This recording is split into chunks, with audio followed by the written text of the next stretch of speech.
Throughout the history of the world, the rich and powerful have dominated it, and very few people have had any control of their own governments. On my orders, coalition forces have begun striking selected targets. On Tuesday night, I gave the order for British forces to take part in military action. This is the story of the attempt to change that, to win power for the people as a whole. It's the story of a great idea, democracy.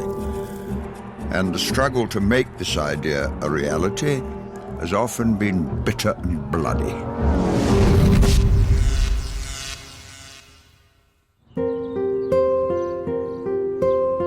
After 50 years in Parliament and 11 as a cabinet minister, I've had some experience of democracy, the limits to it and the threats to it.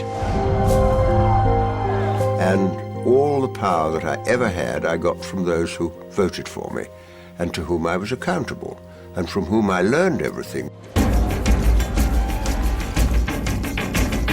The basis of democracy is the belief that we were all born equal and that that equality must be accepted by those in power. We should live peacefully. We don't want the army. We don't want the gunshot and the fire. Probably the main lessons, if you don't keep up the pressure for democratic control, you lose it.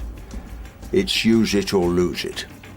And that is something that people find hard to understand. There is never a final victory for democracy. It's always a struggle in every generation.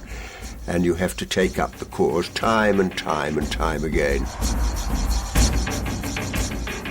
And we've also learned that those rights can only be won collectively. But in the attempts to win those rights, many people have been imprisoned and tortured by those who have power and were determined to retain it.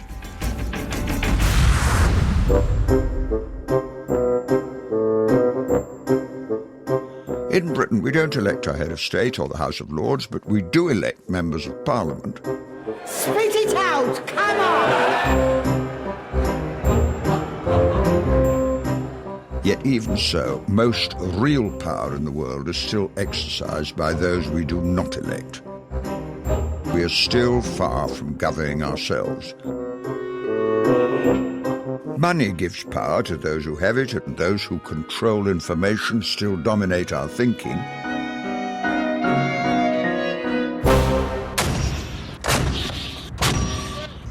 And of course, military power has always allowed certain countries to dominate others. That was the basis of the old British Empire, and it's the basis of the new American Empire too. The American Empire is overwhelmingly the most powerful empire the world has ever known.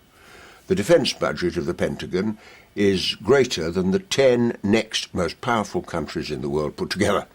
The United States have got 745 bases around the world in 134 countries. This is why a historical perspective is so important, for there are many myths which need to be exposed.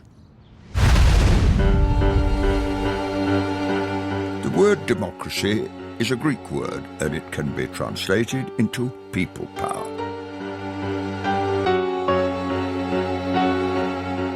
Those in power in ancient Greece realized the best way to defuse criticism was to incorporate the critics by encouraging discussion. And that's exactly what was tried, a sort of early version of the town meeting. And those public meetings, like tribal gatherings in other countries, did allow some sort of consensus to develop. But in Greece, those citizens who were brought in did not include women or the slaves, for they were seen as inferior.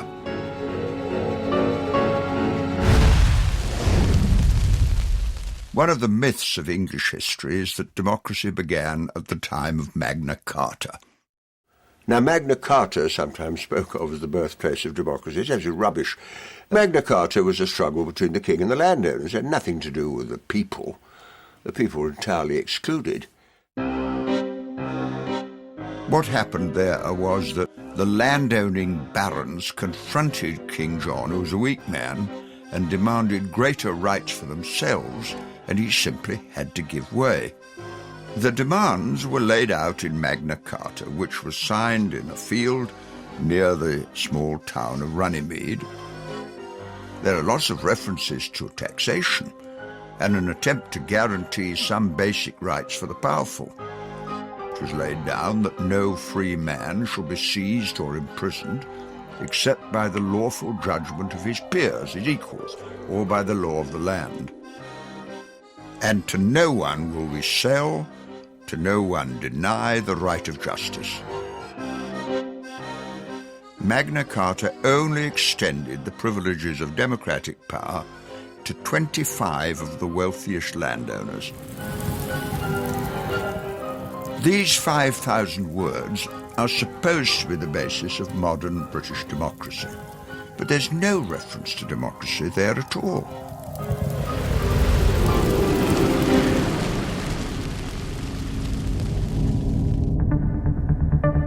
The first real turning point came 100 years later with the famous peasants' revolt against the poll tax, which had been levied to pay for a war with France. And when we look back on that story, the man who's remembered is the Reverend John Ball, who was a Christian minister, famous for his sermons which articulated the argument that the peasants were trying to put forward. He was what was called a hedgerow priest. I didn't quite know what that meant until I looked it up. And he was so controversial, no bishop would give him a parish, so he preached in the hedgerows. And the interesting thing about the Reverend John Ball is that he cited God as the grounds for his campaign for freedom. And this is what he said. In the beginning we were all created equal. If God willed that there should be serfs, he would have said so at the beginning of the world. We were formed in Christ's likeness, and they treat us like animals.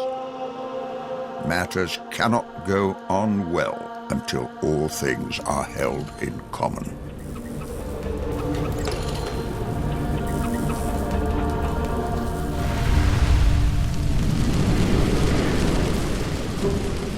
The peasants marched on London, occupied the city, and the king promised to accept all their demands. But when the peasants had withdrawn, the king sent his armies out, and thousands of the peasants were slaughtered. And an example was made of John Ball.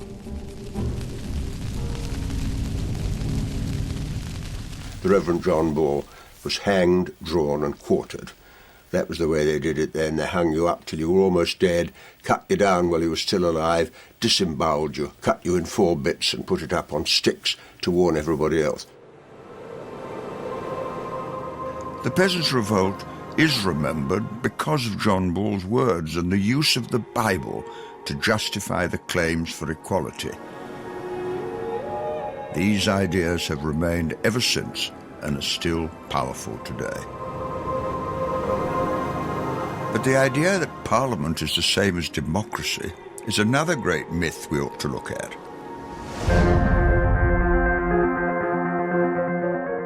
Because although earlier in 1295 the first Parliament had been summoned by the king, it only happened because he realised that to retain power he had to create the impression that he recognised the rights of the wealthy by consulting them in a regular way.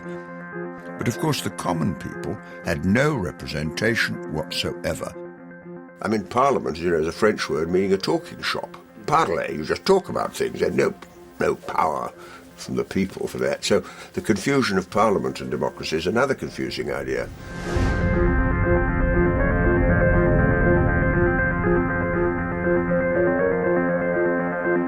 Over the centuries, the power of successive kings became stronger and stronger, and it reached a climax in 1649 when there was a civil war between Parliament and King Charles I, sometimes known, and I prefer to think of it as the English Revolution.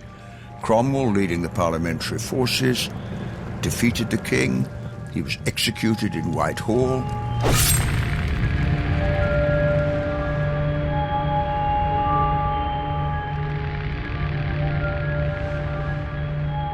And even though the monarchy was restored in 1660, Parliament acquired greater power, though it was still not elected, of course, by the people.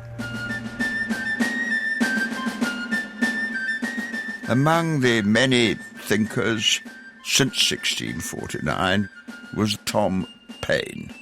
Paine was a Republican whose book, The Rights of Man, was burned by the public executioner as seditious. And what Benn said was, government cannot be the property of any particular man or family, but of the whole community. It is wrong to say that God made the rich and poor.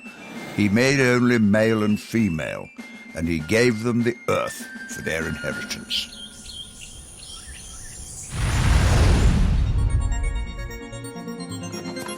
The turning point that led us towards the democracy we now have began as a result of a conflict between the landowners and the workers they employed.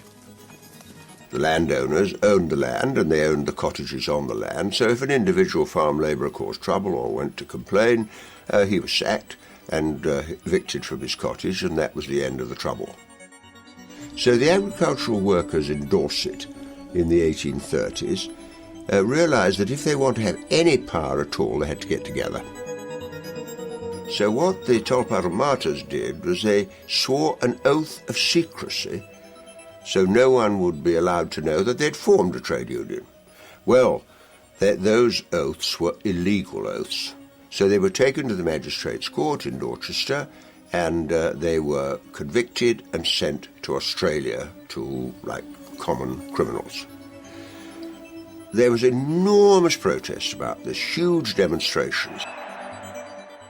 250,000 people signed a petition for their release, and 30,000 people marched down Whitehall in their support.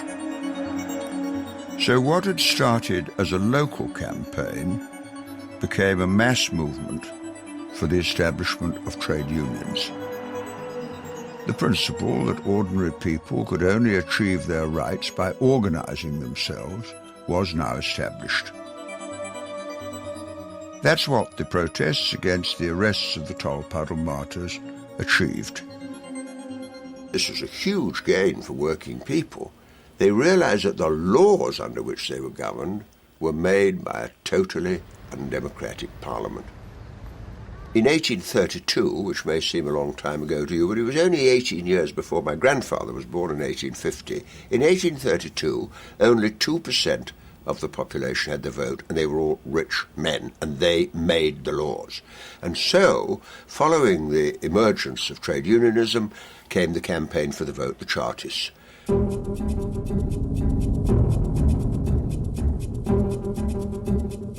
The really significant political change began when people who had been excluded demanded the right to be represented themselves in Parliament. For over 4 years in cities up and down the country, they worked, and a charter was prepared for the representation of the people. It demanded, for example, that all men should be allowed to vote, and that any man could stand as a member of Parliament. 6 million people signed the Charter before it was submitted to Parliament. And, as so often happens in history, the powerful had to concede some of the demands to avoid trouble. More and more people won the vote, and working together, staying united, was what the Chartists discovered was the crucial missing ingredient to force the wealthy to share power. And you could then see quite clearly what democracy did to the balance of power. Because what democracy did, even in its very elemental form, was to transfer power from the marketplace to the polling station, from the wallet to the ballot. People who didn't have the money were able to vote for candidates who would provide collectively what they couldn't afford personally. All sorts of other economic consequences followed. Municipal schools, municipal hospitals, municipal fire brigade, municipal museums, municipal art galleries. Of course, many of the advances that were made as a result of local democracy benefited the family and benefited women, but women's rights, which they had demanded right back into the 17th century, were still denied. And as they saw the vote extending to working-class men, they said, what about us? And they began to organise separately to win the rights using the same arguments that had been used over the years to win the rights for men. And the women fought with tremendous force and power, and they chained themselves to the railings. They were arrested, they were put in prison, they went on hunger strike, they were forcibly fed by wardresses, and the government got so frightened at one stage that they passed what became known as the Cat and Mouse Act, under which if a woman was on hunger strike, she was released from prison until she had a meal and then rearrested and put back. The government played like a cat playing with a mouse against those women who were campaigning for the vote. There was one very famous one called Emily Wilding Davison, who in 1911, the year of the census, hid in the House of Commons in a broom cupboard. And then when they said to her, Miss Davison, what was your address on the night of the census? You know, that's the question. She said the House of Commons. And 2 years later, she threw herself at the King's horse at the Derby and died.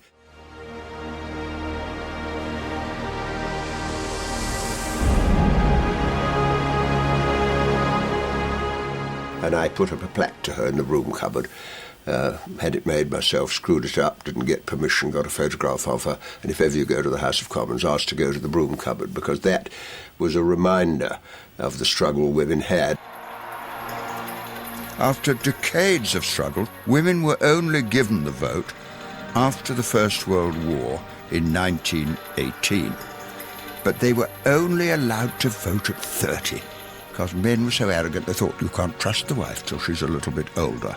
And it wasn't until 1928 that women and men got the vote at the same age. So it had been a long, long battle to get to where we are today.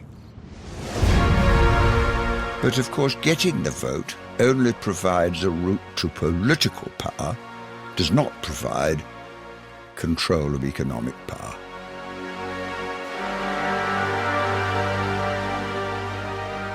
And as we look at the world today with the economy in the hands of rich and powerful people, you realize that there's a great deal more to be done. And that's what the second half of this program is all about.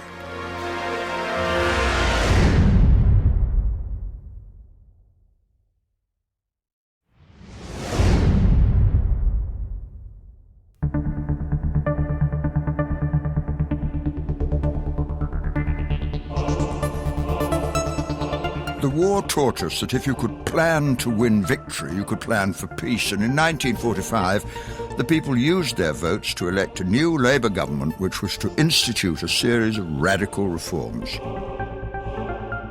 I was in the war like many people, and war is 1% danger and 99% boredom, and the rest of the time you talk.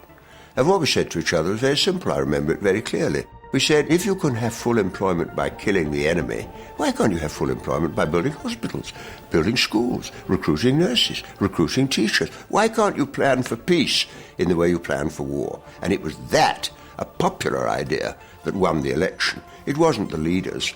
It wasn't between Churchill, the great war hero, or Attlee, a modest little man. It was because people said, we want a new world. We want a society of free men and women, free from poverty, free from fear, able to develop to the full their faculties in cooperation with their fellows. The nation would be turned into a welfare state, providing services for everyone that individually not all could afford. More new homes would be built. Free state schools and university education would be guaranteed as a right. And for the first time, everyone would have the right to a basic standard of health care absolutely free.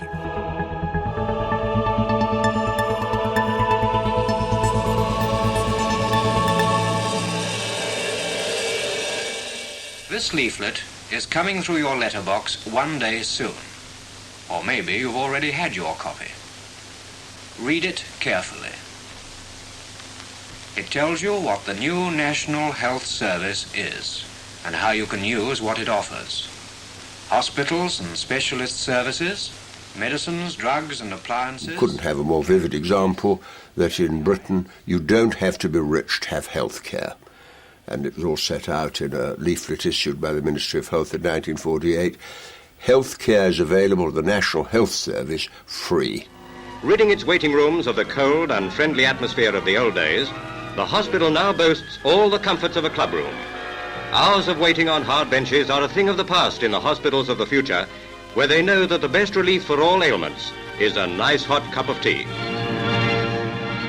The whole welfare state was the final fruition of the campaign for the vote started by the trade unions through the Chartists and the suffragettes and the representation of working people in Parliament.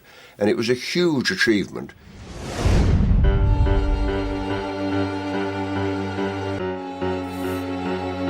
The vote and the right to be represented in a trade union gave people in Britain a form of control over their whole lives. But that wasn't true across the world. For at its height, the British Empire covered 30 million square kilometres and governed almost a quarter of the world's population. But the people of the colonies had no real democratic rights themselves. The British Empire, like all empires before and since, was motivated by a determination to establish imperial control over resources and military bases. When there was a British Empire, there was absolutely no democracy in the colonies. Empires don't bring democracy, they control people. There was no democracy in India, no democracy in what's now Pakistan, in Burma, in South Africa, and Zimbabwe when we were there. The effect of this was to produce exactly the same response as the same system had done in Britain. The colonial peoples knew that they too would have to organise to free themselves as we had done in Britain.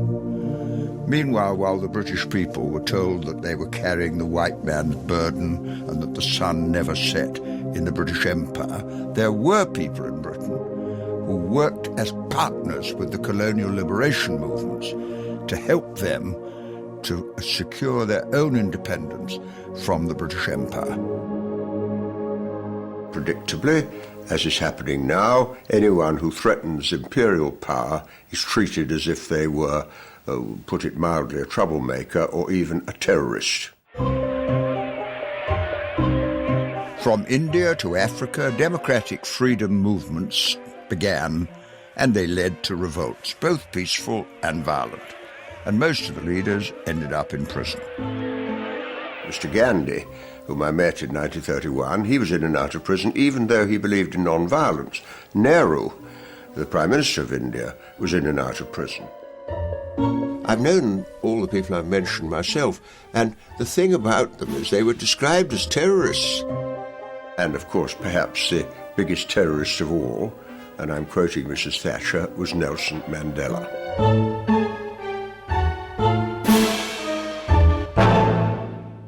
But the forces of organised people behind these leaders was unstoppable, and eventually the colonisers were forced to hand over power.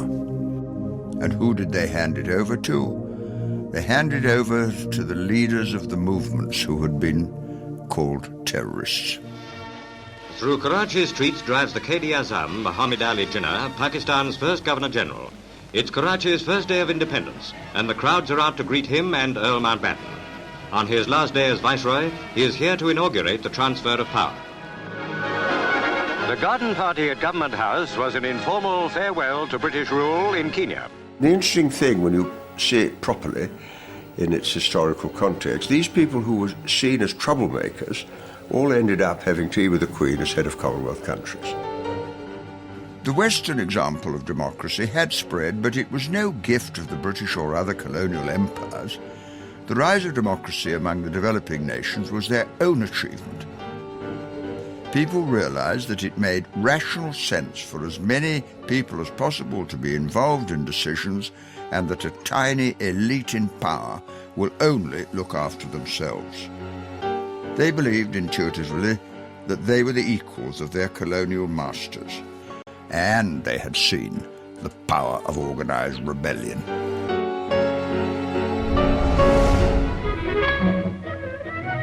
Back in Britain, the impact of democracy was felt as an achievement by the people who'd fought for it. The inequality between rich and poor narrowed, life expectancy went up, wages and standard of living was increased, people had more leisure time, and though life was far from perfect, there was an optimism in the 60s and the 70s that society was heading in the right direction. And so they come to a beach which is far from lonely now, to find a place in the sun, to stretch their legs and doze in a sweltering paradise where the office and the washing up of forgotten things, sandcastles come out just right. The pressure from the people to change society through democracy was never relaxed. By electing Labour governments dedicated to representing everyone in Parliament, and through protest, Britain went through 20 years of quite considerable social progress. And by the 1970s, it looked as if we had a potential to carry that democratic revolution even further.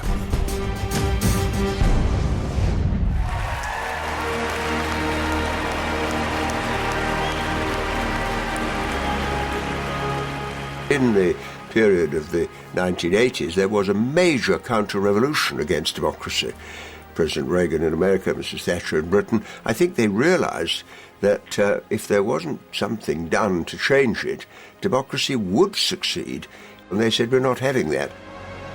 There was a deliberate attempt, in my opinion, to dismantle some of the democratic machinery which we'd built up for ourselves. Publicly owned industries, which had been run for the good of the entire country, were privatised or in some cases shut down.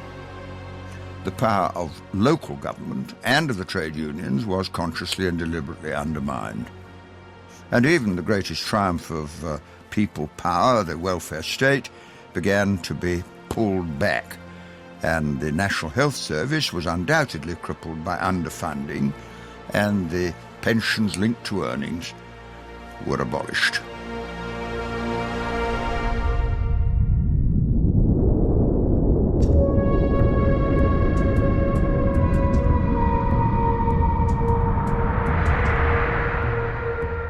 But of course it was not only in Britain that things were changing, because if you take a broader perspective, there was a massive technological and economic and industrial change taking place across the world. And as trade and industry grew worldwide, a whole series of institutions came to be set up designed to serve their interests. What's now called globalization. And when they say globalization, it's a funny word because a capital can move to where the wages are lower, and they call that free trade. But if people in poorer countries want to come and live in our country where the wages are higher, oh, no, they're kept out by immigration control. The World Bank, the International Monetary Fund, the World Trade Organization, the European Commission, none of these are elected, and yet they have growing power now to dictate to the governments that are elected. And for them, privatisation and profit are the main objectives, regardless of the social cost. And increasingly, any government, and certainly I experienced it when I was there, feel they're under massive pressure to do what international capital wants. And to take a very vivid example, debt relief. The IMF goes to countries in Africa and says, we will only relieve your debt if you privatise your health and education, which means huge profits for the multinational companies that take over those responsibilities. So it's true to say that power is moving back from the polling station to the marketplace, from the ballot to the wallet. The sales of the top 200 corporations represent a quarter of all world economic activity. There are $500 billionaires, and they have wealth equal to the income of half the world's population.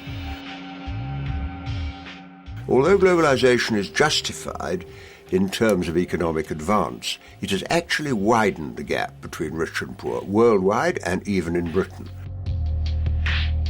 And these ideas are, of course, closely associated with the very powerful neoconservatives in the United States as their empire builds up.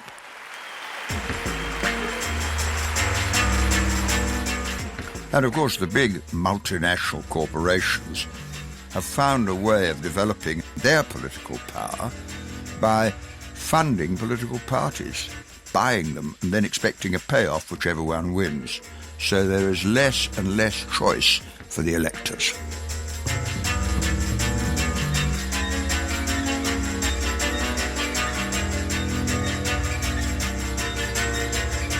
If we allow business interests on an international scale to dominate, we shall find we've surrendered all the rights to those with money, which would be a throwback to the Dark Ages. And now, increasingly, people are being managed and not represented. And somehow that is an issue that has to be tackled, because if we don't provide a democratic opportunity, one of three things will happen. Either people will become cynical, and cynicism destroys politics and opens the way to dictatorship, or they will just abstain, which will destroy the legitimacy of elected governments, or they'll turn to violence, because the history of the world has been a history of violence, and sometimes, indeed many times, it's been discovered the only way to resolve that is to provide democratic rights. And there are some long overdue constitutional changes we should make in Britain. I think we should elect our head of state. I'm not one of those who criticises the Queen because she didn't pick the job. But why shouldn't we elect our head of state to represent us? And if the Queen lived at Buckingham Palace and changed the guard funded by the British Tourist and Holiday Board, fine, that's great. Not an attack on the royal family, but we ought to elect our head of state.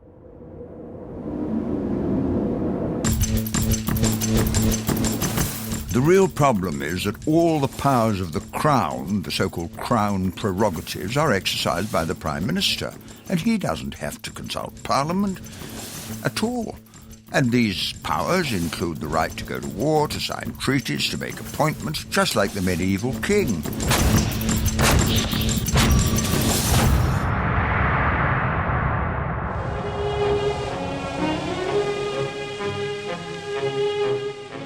If there's one lesson to be learned from the past, it is that all real progress comes from below. And that means we have to organise. It was, of course, through self-organisation that Parliament itself was forced to grant the vote to everyone and then accept the welfare state. I think we have to fight again for the right of working people to organise themselves in trade unions, not just nationally but internationally.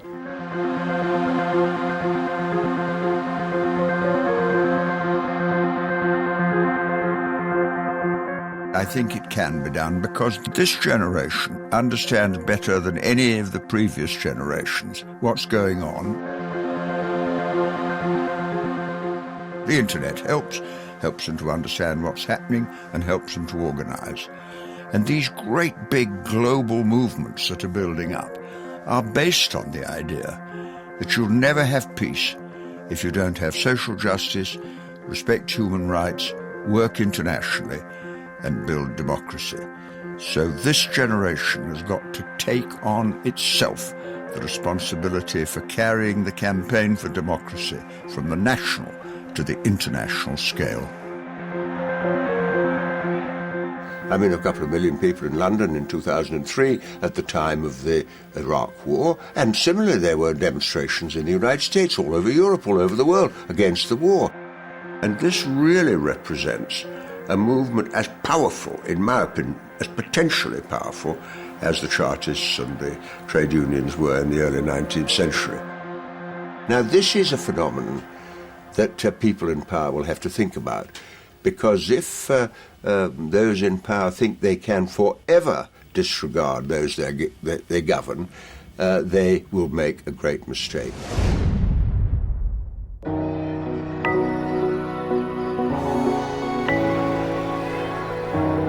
No one in power really wants democracy, because democracy would challenge their power structures and their authority.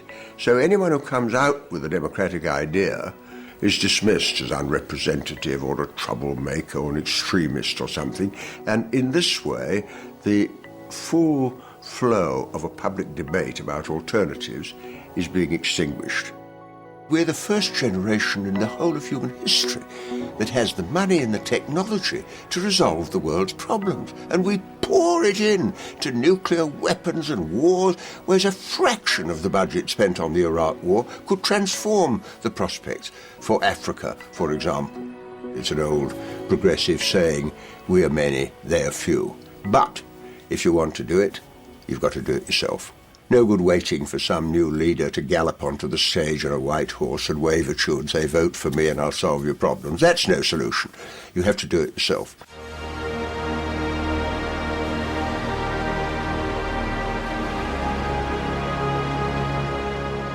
The human race are like survivors in a lifeboat with one loaf of bread. There are only 3 ways of distributing it. You sell it so the rich gobble it up. You fight for it so the strong get it all. Or you share it. And that is the choice we have to make. And that can only really be done in a democratic world. And that's why democracy is worth working for.